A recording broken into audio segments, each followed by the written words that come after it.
The Board of County Commissioners acts as a quasi-judicial body when it hears requests for rezonings and conditional use permits. Applicants must provide competent, substantial evidence establishing facts or expert witness opinion testimony showing that the request meets the zoning code and comprehensive plan criteria. Opponents must also testify as to facts or provide expert testimony whether they like or dislike a request is not competent evidence. The board must then decide whether the evidence demonstrates consistency and compatibility with the comprehensive plan and the existing rules in the zoning ordinance, property adjacent to the property to be rezoned, and the actual development of the surrounding area. The board cannot consider speculation, non-expert opinion testimony, or poll the audience by asking those in favor or opposed to stand up or raise their hands. If a commissioner has had communications regarding a rezoning or conditional use permit request before the board, the commissioner must disclose the subject of the communication and the identity of the person, group, or entity with whom the communication took place before the board takes action on the request. Likewise, if a commissioner has made a site visit, inspection, or investigation, the commissioner must disclose that fact before the board takes action on the request. Each applicant is allowed a total of 15 minutes to present their request, unless the time is extended by majority vote of the board. The applicant may reserve any portion of the 15 minutes for rebuttal. Other speakers are allowed 5 minutes to speak. Speakers may not pass their time to someone else in order to give that person more time to speak.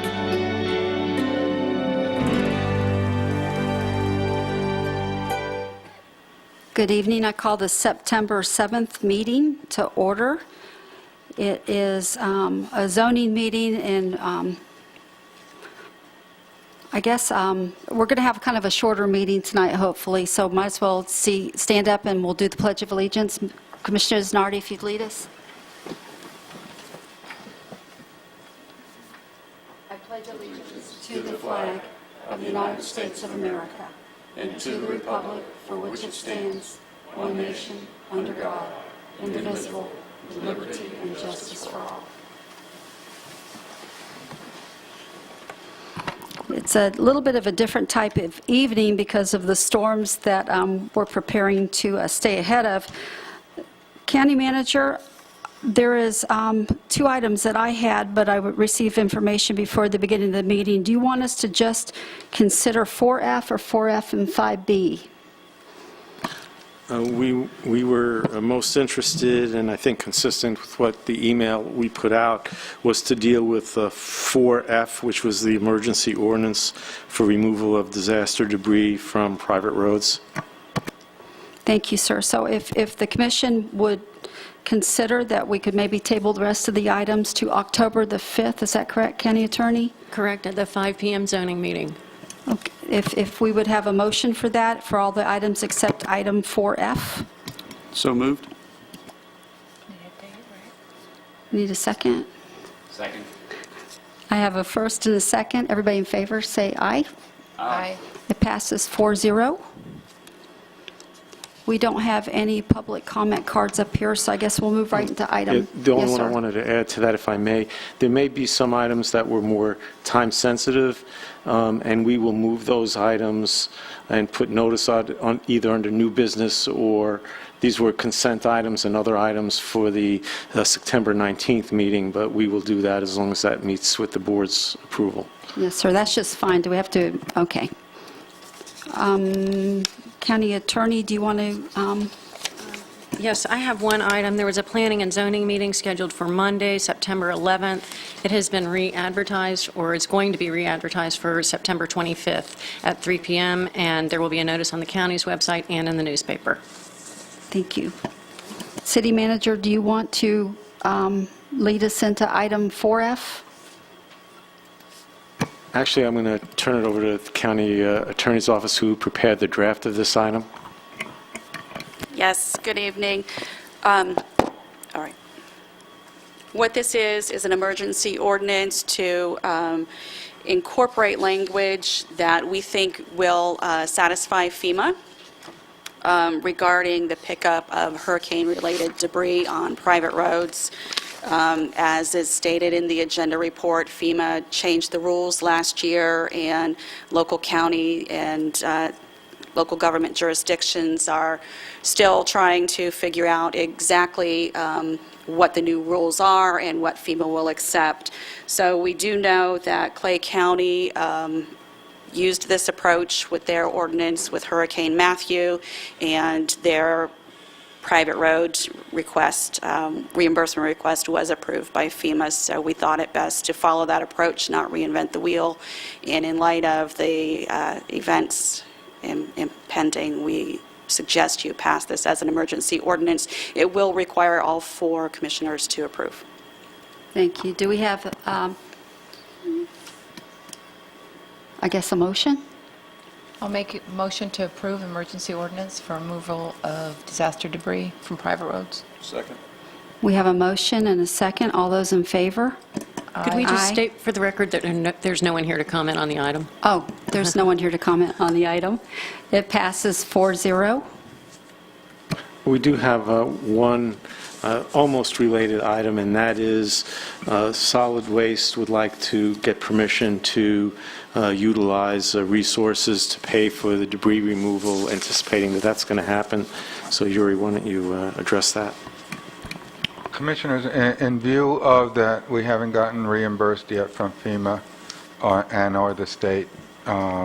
We don't have money in the collection account, and I don't know how big this storm is. The disposal account may or may not have enough money, but still you would have to authorize us to take a loan from the disposal and or the, what is, I'm not sure what is it called. Various insurance funds, either health insurance funds, which we would use secondarily, but the primary one would be our property and casualty fund, including the catastrophic reserve fund that we have. So we're just seeking permission for the board's authorization to use those funds as necessary for debris-related collections.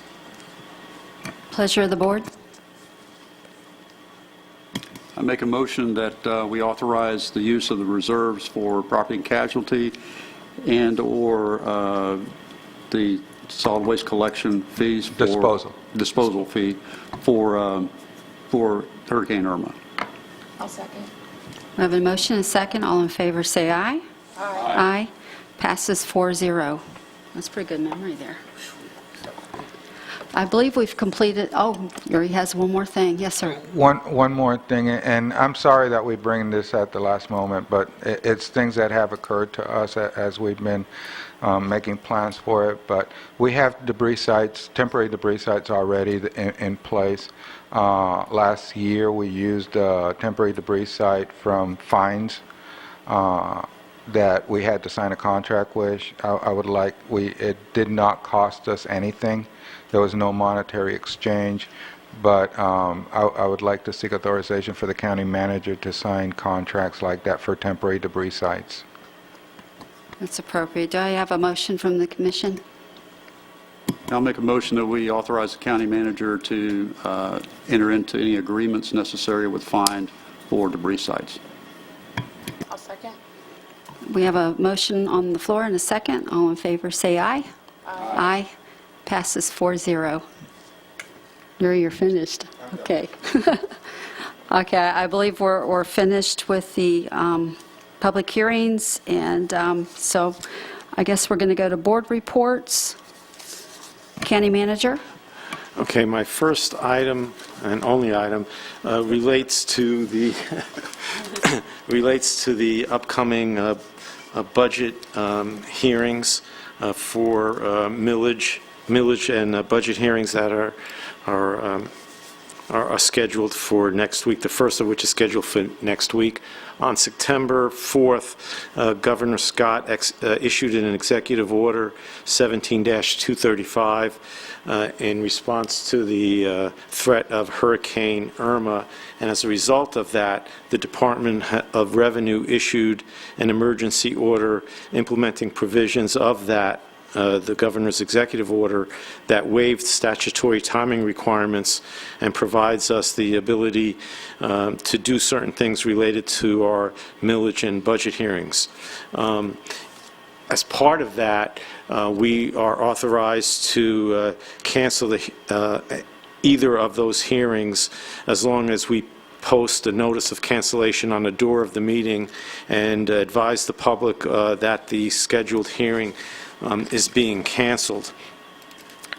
In addition to that, this emergency order provides that the timing compliance requirements that are always required statutorily, including a 2-week separation between our two hearings, are suspended for a period of 30 days from the executive order being issued on September 4th. If the board chooses to, as a taxing authority, to cancel either hearing, and we're talking specifically about the one, I am talking about the one scheduled for Tuesday, September 12th, we have the ability to reschedule and advertise it as long as we, in a paper of general circulation, publish it, the rescheduled within 2 days, not less than 2 days, but not more than 5 days of that hearing. In light of where we stand with the latest updates that we received regarding Hurricane Irma, I would like to suggest to the board that we consider canceling Tuesday night's hearing, because I think some people will have difficulty because of evacuations, mandatory evacuations, and other reasons and look to reschedule that. And I would suggest that we reschedule it the following week, which would be Tuesday, September 19th. That would be at 5:30 p.m. If the board agrees to that, we will move forward and post the notices this evening. I think it would be the prudent thing to do. We have also taken the initiative to speak to both the tax collector and the property appraiser to let them know we were going to bring this forward to the board. They both believe that that action would not cause any problems for either of them. As long as we proceed on the 19th, we'll give them sufficient time to do what they need to do, and we would at this point leave the meeting for the 26th as scheduled. So I'd look for a motion if the board is so inclined. All right, I'm sorry, County Manager, what time did you say on the 19th? I believe it would be 5:30.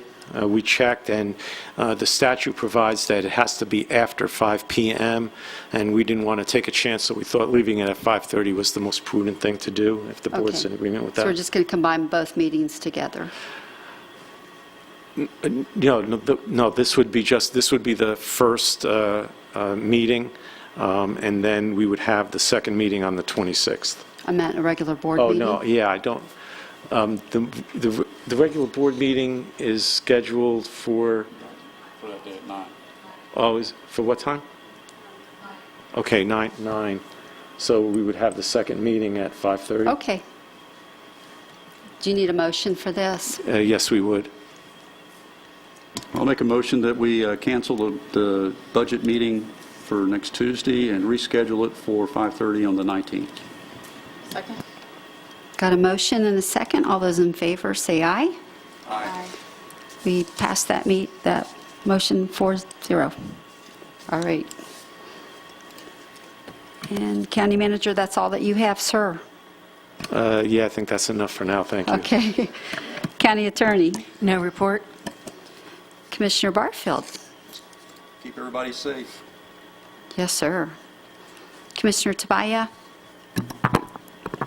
Thank you, Madam Chair. In light of the expedience of this meeting and the 4-0 votes, I'd like to make a motion to have Vice Chair Pritchett become the new chairman of the board. I don't know that I'll get a second on this one, Every but time I do them, they're pretty fast, yes, huh? it was very good. He listened, Everyone be yeah. safe. Thank you. Commissioner Isnardi? No report. And I want to restate to everybody, I just hope everybody will be careful. If you're going to evacuate, please evacuate early and drive safely. And everybody's under a little more tension, so maybe have a little more grace with people in the traffic. And we hope we see you back here again in about a week or so. And God bless. And I call this meeting adjourned. All right.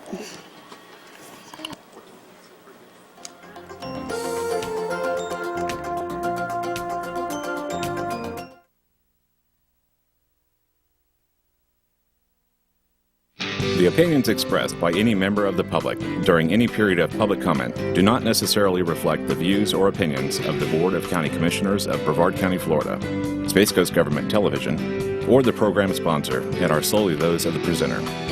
The Board of County Commissioners of Brevard County, Florida, Space Coast Government Television, and the program sponsor hereby expressly disclaim any and all responsibility or liability for any defamatory or slanderous statements expressed by any member of the public during any such period.